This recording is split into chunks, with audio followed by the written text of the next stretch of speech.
recipes out there everywhere. This is Jackie.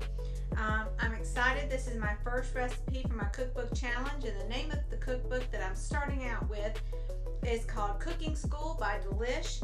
It's learning to cook step by step. So I'm going to try to go one chapter at a time, try to go in order. And the first chapter is recipes that you should know by heart. And so I flipped through the chapter. I'm going to try my best to do like 1 to 2 recipes per chapter and get the most out of the cookbook that I can. So the very first recipe that I thought was doable in my family is an herb omelette. And most of the ingredients is things that are common in your household, except for my household. I don't normally have all the fresh herbs that it called for. So I needed to go out and to get the herbs, and it said to make sure that they're chopped finely. So I have a chopper and I'm doing it by hand, trying to make sure that it's done correctly. And also my husband's very picky. So, and I knew ahead of time all this green in his eggs he would probably kind of snub his nose to, but he told me he was going to try it on my account. So I'm very thankful he kind of took one for the team and is open to try to help me find new dishes and expand our palate and whatnot. Okay, so what I'm doing here is cracking the eggs into a small bowl, putting it into a larger bowl, and it doesn't specify to do this.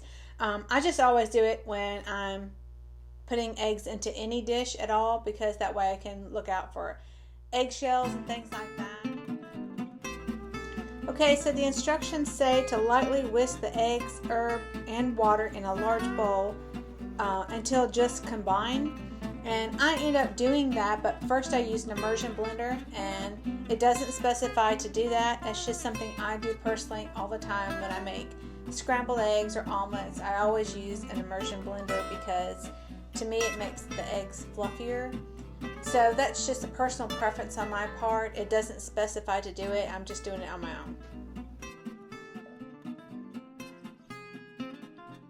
Next, you're supposed to heat 1/4 of the butter and 1 teaspoon of the oil in a small omelet pan. And I didn't have an omelet pan, and I just simply looked at the picture on the book, and I used a pan of my own that looked very similar to it, and I just did the best I could with what I had. It says to add 1/4 of the egg mixture. Tilt the pan to cover base with the egg mixture. Cook over a medium heat until omelet is set, and then use a spatula to lift and fold the omelet in half. Cook further for about 30 seconds, and then carefully slide the omelet onto a serving plate. And now here is my finished omelet, and I'm ready to do my ratings. Rating all dishes that I make from this cookbook into 4 categories, and they are: how tasty is this meal? How often would we like to have this meal? How easy is this meal to make, and a score of 5 being easy and 1 being chef level? How practical is this meal? Is the money, time, or tools needed for this recipe worth the trouble? Keep in mind, the goal for my cookbook challenge is to add new recipes and techniques or flavor to our weekly menu. Now let's talk about rules for rating. The category for taste and how often would we like to have this meal is my and my husband's score averaged together. The categories for how easy and how practical, I decide those scores, and then I add it to the average for the last 2 categories my husband and I have decided together.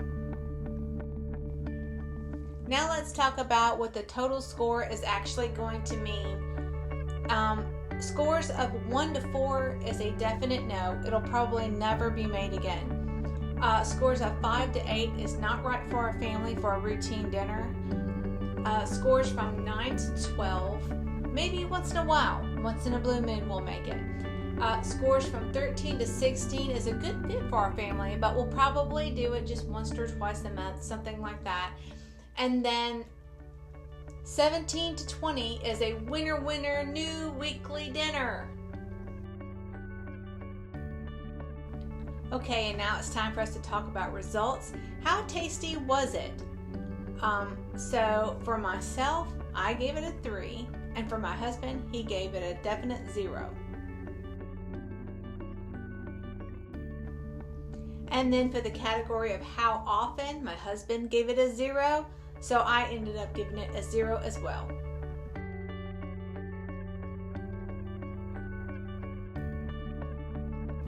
So our together average for the two categories ended up to be 1.5. Now let's talk about practicality of this meal, and I gave it a 0 because first of all, I'm making this dish just for me. I'd have to go to the grocery store and get these herbs, chop them up, and then all the eggs that go into it and everything just for myself. Then I would have to turn around and make another dish for my husband. And it would be fine if this dish was something that I just loved and craved. But instead, it would just be a lot more work and money for me, I think, in the end. So I give it a 0 for practicality.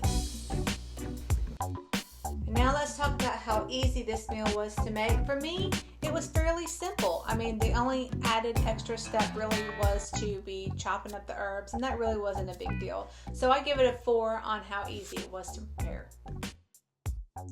Categories of taste and how often are 1.5. Categories of ease and practicality are 4.0. Total score is 5.5. Okay guys, so we got a total score of 5.5, which means that it's just not right for our family. Not a winner weekly dinner. Oh no! That's okay guys, there's probably a winner over on the next page. Okay guys, that's wrap for episode Herb Omelette of my cookbook challenge.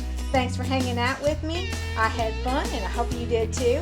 If you found any value in this video, don't forget to hit that subscribe button and the notification bell. That way you won't miss a single recipe from the cookbook challenge. Stay hungry and blessings to everyone. Take care.